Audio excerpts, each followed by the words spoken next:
Hello friends, welcome to my YouTube channel SST study point. दोस्तों, हम 12th class का political science subject पढ़ रहे हैं। पॉलिटिकल साइंस में आज हम सेकंड बुक स्टार्ट करेंगे, 12th क्लास का सेकंड बुक।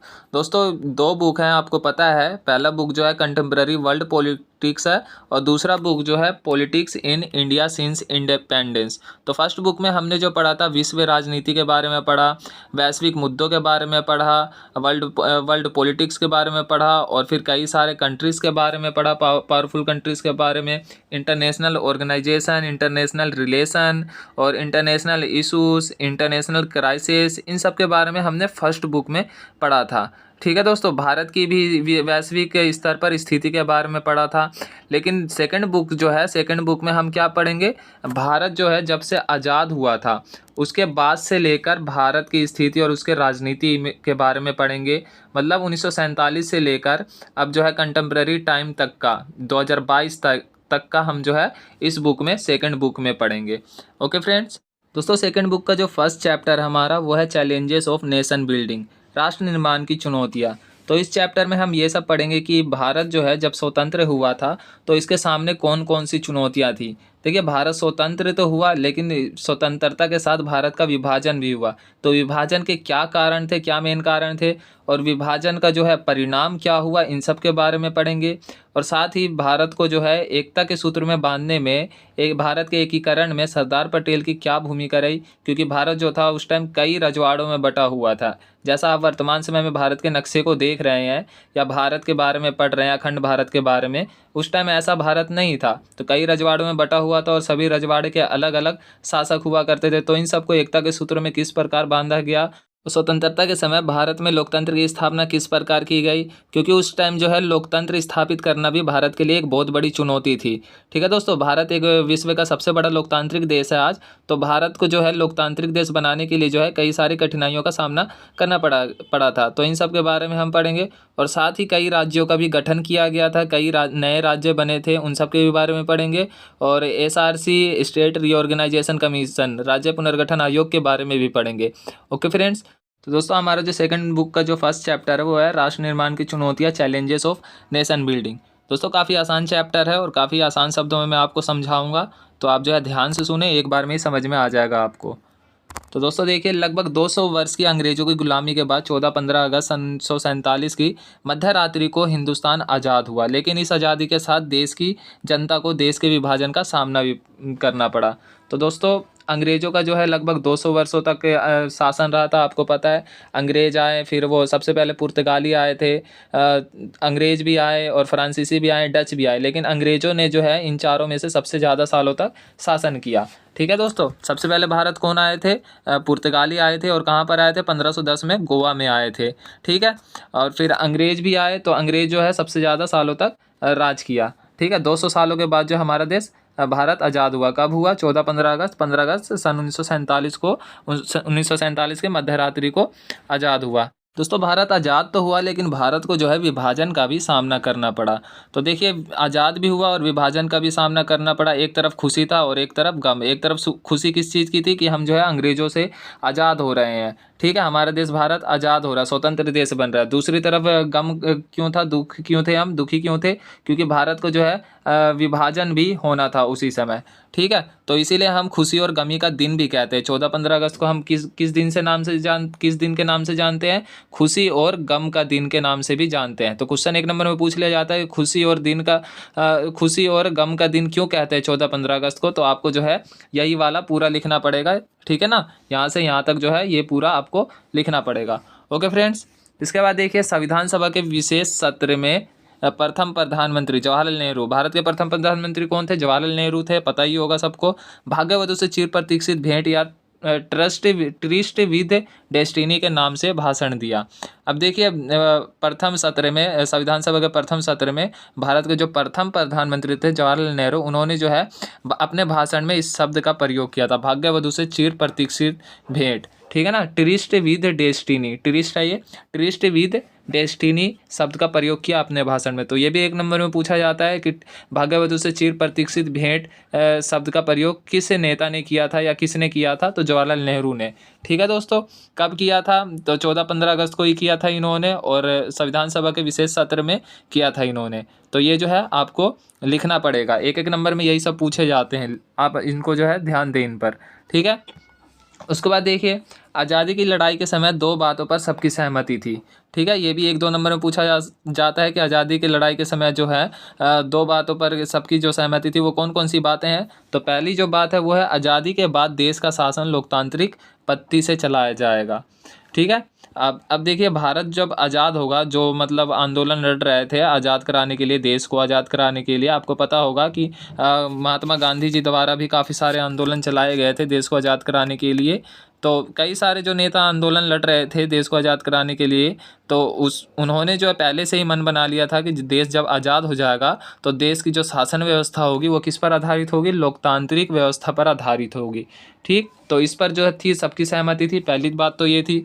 और दूसरी थी, सरकार जो है, सरकार जिसकी भी बनेगी वो क्या करेगी? सरकार समाज के सभी वर्गों के लिए कार्य करेगी, मतलब सामाजिक विकास करेगी। ठीक है, सभी धर्म के लोग हों या सभी वर्ग के लोग हों, सबके विकास के लिए कार्य करेगी। ओके फ्रेंड्स, कल्याणकारी कार्यों पर ध्यान देगी। तो ये बातों पर जो थी सहमति थी। ओके, तो इन दोनों पॉइंट्स को भी आप अच्छे से याद कर लें। अब देखिए, ये जो मैंने वेरी इंपॉर्टेंट लिख रखा है, जिस नाम से हमारा जो चैप्टर है, राष्ट्र निर्माण की चुनौतियाँ। तो भारत के समक्ष जो है नए राष्ट्र की चुनौतियाँ कौन कौन सी थी? भारत जब आज़ाद हुआ तो राष्ट्र निर्माण की 3 चुनौतियाँ या फिर राष्ट्र निर्माण की जो नई चुनौतियाँ थी वो कौन कौन सी थी? ये देखिए, वेरी इंपॉर्टेंट भी लिख रखा है मैंने, 6 नंबर या 4 नंबर में काफ़ी ज़्यादा पूछा जाता है ये, तो इसको देखें, काफ़ी इंपॉर्टेंट है। स्वतंत्रता प्राप्ति के समय भारत के समक्ष निम्नलिखित 3 चुनौतियाँ थीं। 3 बड़ी चुनौतियाँ देखिए कौन कौन से थे। पहला चुनौती था एकता के सूत्र में बांधना। भारत को जो था एकता के सूत्र में बांधना एक जो था सबसे बड़ी चुनौती थी। तो पहली चुनौती एकता के सूत्र में बंधे एक ऐसे भारत को गढ़ने की थी जिसमें भारतीय समाज की सारी विविधताओं के लिए स्थान हो। भारत अपने आकार और विविधता में किसी महादेश के बराबर था। यहाँ अलग अलग बोली बोलने वाले लोग रहते थे, उनकी संस्कृति अलग थी और वे अलग धर्मों के अनुयायी थे। इन सबको एकता के सूत्र में बांधना सबसे बड़ी चुनौती थी। तो दोस्तों, पहला जो था एकता के सूत्र में बांधना, इसमें यही कह रहा है कि भारत जो था एक विशाल देश था। भारत में जो है विविधताओं का देश था। भारत एक विविधताओं का देश था। भारत में विभिन्न वर्ग के लोग रहते थे, विभिन्न धर्म के लोग रहते थे, हिंदू मुस्लिम सिख ईसाई विभिन्न धर्म के लोग रहते थे। और फिर भारत में जो है विभिन्न संस्कृतियाँ थी, विभिन्न बोली बोलने वाले लोग थे। आज भी देखेंगे तो भारत जो है एक मतलब बहुसंस्कृति वाला देश है, भाषाई वाला देश है। और उस टाइम जो था भारत जो था 565 रजवाड़ों में भी बटा हुआ था। भारत कितने रजवाड़ों में बटा हुआ था?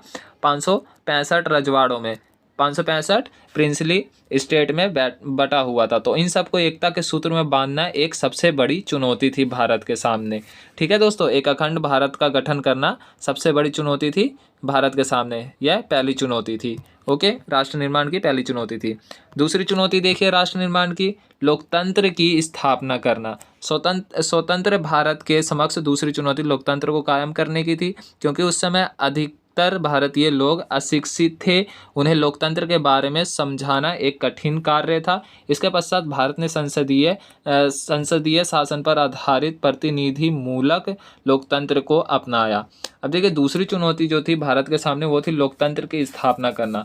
देखिए, भारत को जो है एक लोकतांत्रिक देश बनाने पर जो है काफ़ी मतलब नेताओं ने बल दिया था। उन्होंने पहले से ही सोच लिया था कि भारत को जो है लोकतंत्र पर आधारित जो है एक देश बनाना है। लेकिन दोस्तों, भारत में लोकतंत्र स्थापित करने में कई कठिनाइयों का सामना करना पड़ा, क्योंकि उस टाइम जो था बहुत सारे लोग जो थे अशिक्षित थे, जनसंख्या अधिक थी भारत की, और बहुत सारे लोगों को जो था लोकतंत्र के बारे में किसी भी तरह की जानकारी नहीं थी, कुछ भी जानकारी नहीं थी। तो इस वजह से जो है भारत में जो है लोकतंत्र की स्थापना करना भी जो था एक बहुत बड़ी चुनौती थी। तो दूसरी चुनौती जो थी लोकतंत्र की स्थापना करना। ओके फ्रेंड्स, लेकिन बाद में जो है लोकतंत्र सफलतापूर्वक स्थापित हुआ और फिर यहाँ पर संसदीय शासन पर आधारित प्रतिनिधि मूलक लोकतंत्र को अपनाया गया। संसदीय शासन व्यवस्था है भारत में, पता है आपको। प्रतिनिधि मूलक लोकतंत्र को अपनाया गया। प्रतिनिधि खड़े होते हैं, चुनाव लड़ते हैं। ठीक है दोस्तों, तो बाद में जो है सफलतापूर्वक फिर हो गया था, लेकिन ये भी जो था एक बहुत बड़ी चुनौती थी, क्योंकि भारत में जो थी अशिक्षा बहुत ज़्यादा था उस टाइम, और भारत जो था विशाल जनसंख्या वाला देश भी था, मल्टीकल्चरल देश भी था, बहुत सारे भाषा बोलने वाले लोग भी थे। ठीक है, तो इस सब के कारण जो था क्या हुआ, एक बहुत बड़ी चुनौती थी लोकतंत्र की स्थापना करना भी। ओके दोस्तों, इसके बाद देखिए तीसरी चुनौती जो थी राष्ट्र निर्माण की, वो थी समाज मूलक विकास। ठीक है, सभी वर्गों का विकास करना, या फिर समाज मूलक विकास भी हेडिंग बना सकते हो। तो ये जो था तीसरी चुनौती थी। तीसरी चुनौती थी ऐसे विकास की जिससे समूचे भारत का भला हो सके, ना कि कुछ वर्गों का विकास हो। इस मोर्चे पर भी संविधान में यह बात साफ कर दी गई थी कि सबके साथ समानता का बर्ताव किया जाए और सामाजिक रूप से वंचित वर्गों तथा अल्पसंख्यक समुदायों को विशेष सुरक्षा दी जाए।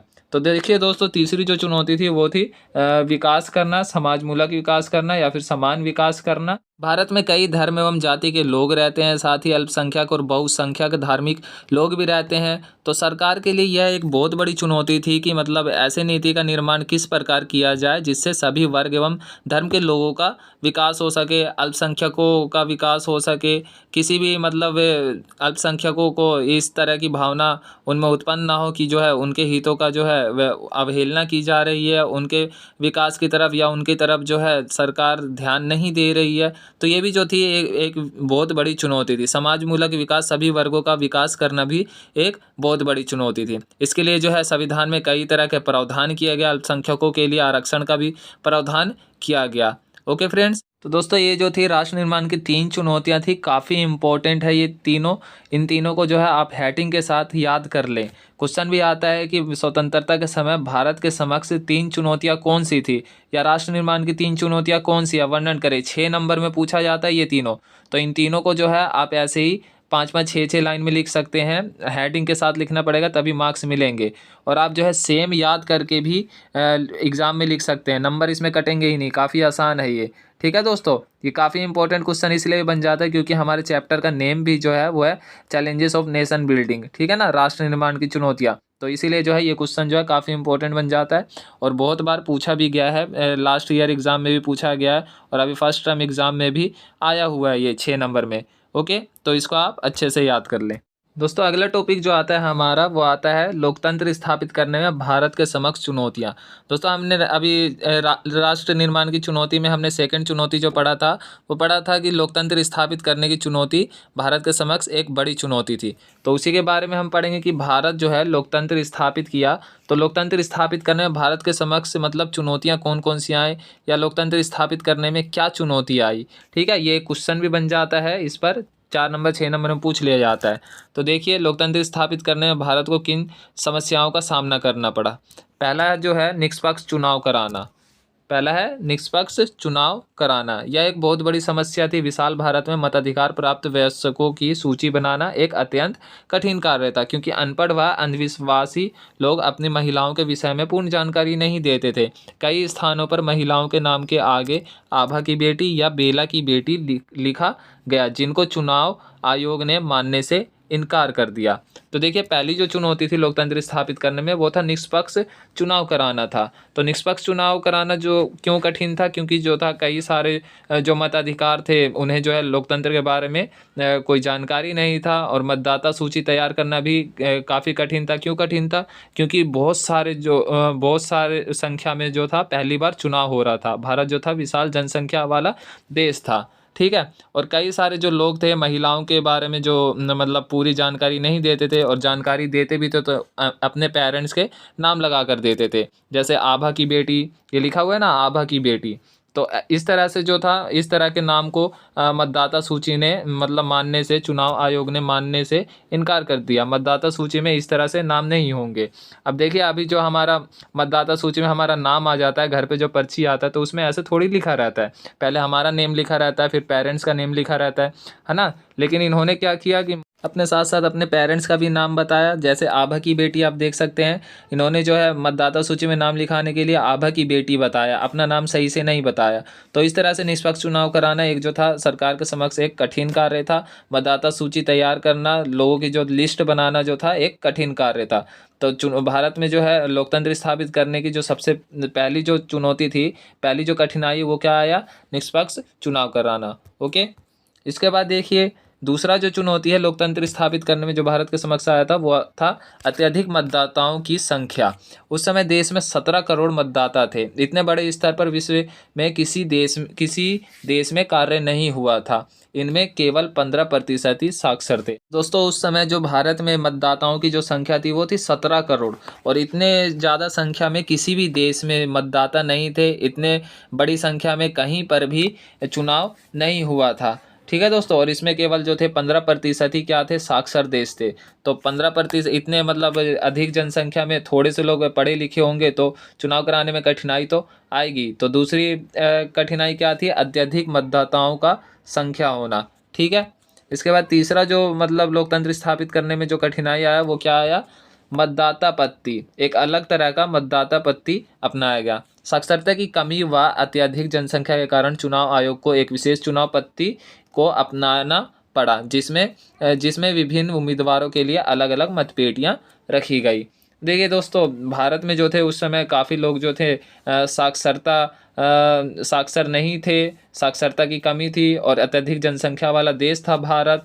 तो उनको लोकतंत्र के बारे में समझाना काफ़ी कठिन कार्य था। तो इसीलिए चुनाव आयोग द्वारा जो था चुनाव पत्ती का एक अलग तरीका, एक आसान तरीका अपनाया गया।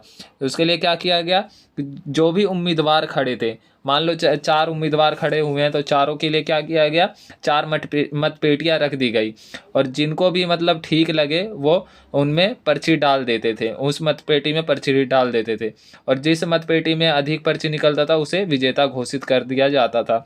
तो ये जो एक आसान तरीका मतदान पत्ती, एक आसान पत्ती जो है अपनाया गया था चुनाव आयोग द्वारा। ओके, इसके बाद देखिए चौथा जो कठिनाई है वह है गरीबों की संख्या का अधिक होना। लोकतंत्र स्थापित करने में जो ये भी एक बड़ी चुनौती है, लोकतंत्र स्थापित करने में गरीबों की संख्या का अधिक होना। देश में गरीबी थी, ऐसे में चुनाव करवाना और भी कठिन था, क्योंकि चुनाव में धनी लोग अपने प्रभाव का प्रयोग कर सकते थे।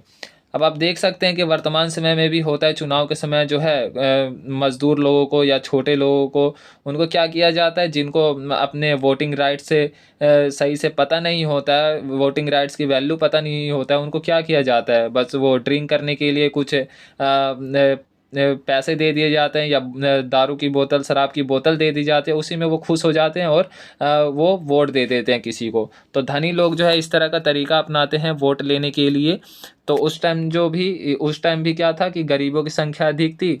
तो गरीबों की संख्या जिस देश में अधिक हो वहाँ पर चुनाव कराना भी कठिन हो जाता है, क्योंकि कुछ लोग जो अमीर होते हैं वो अपने प्रभाव से वोट को खरीदने का प्रयास करते हैं। ओके, इसके बाद देखिए 5वां पॉइंट है लोकतंत्र स्थापित करने में जो समस्या थी, महिलाओं को मताधिकार प्रदान करना।